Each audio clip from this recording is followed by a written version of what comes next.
Yes.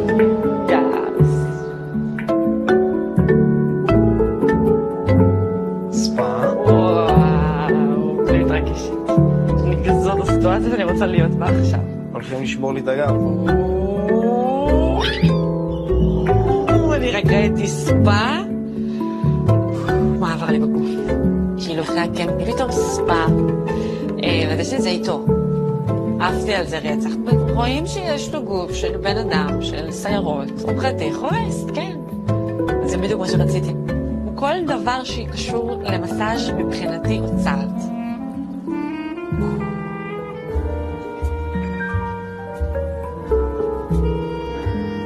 וואו, זה חמוד, אני מזיעה את המוות. כאילו מבשלים אותי. את הולכת לצאת עם פניות בטוס. שמחתי שזה איתו, ולא עם בן אדם אחר. אתה מזיע גם בראש? שומעת? כל רמה הכי גפיי. גפיי. כי בסוף זה סיטואציה אינטימית. זה נורא קרוב. וצריך להיות עם מישהו שאתה מרגיש אותו בנוח. והרגשתי עם מתן מאוד בנוח בשביל להיות שם. אבל לך.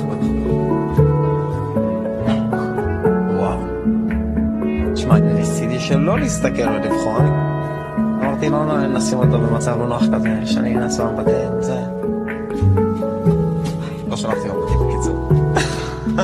איזה שקר. איזה שקר. אולי איזה פעם אחת שהיא הלכה לאמבטיה והייתה לפניי, זהו. לא הייתה לי ברירה, מה אני אעשה? אני הולך קדימה, והיא נמצאת לי קדימה, אבל אני לא אסתכל. אסתכל. הסתכלה קצת על הגוף שלו. בן אדם לנו? מזיע?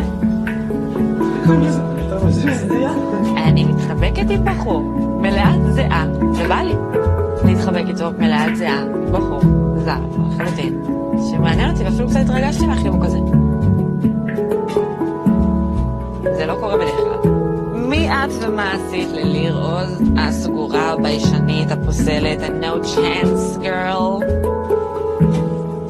כבר הגעתי בזמן הנכון. ממש הגעת הרבה להגיע קמפינג, ישב אחרי הקמפינג, מסאז' אין לי בעיה, אתה תישאר, כנראה דברים טובים מגיעים. זהו, כן, פנקים אותך. בדיוק. מה השוקולד? מה התועלת שלו בעצם? ככה יותר טוב לתת מחביסים.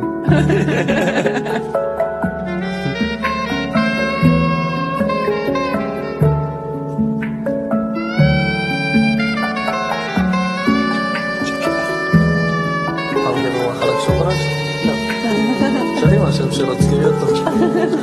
רצית להחליף את גידי. צעד. יואו, אני כבר לא יודעת איך אני אחזור להתקלח לבד. אני כבר כאילו... יש הרבה פתרונות, הרבה פתרונות. הוא מצחיק אותי ברמות, וזה כיף שעברנו את זה ביחד, כאילו. זה היה כזה עוד כזה בי כזה שפילו אני מרגישה איתו בנוח, כאילו סיטואציה שלא הייתי מרגישה איתו בנוח.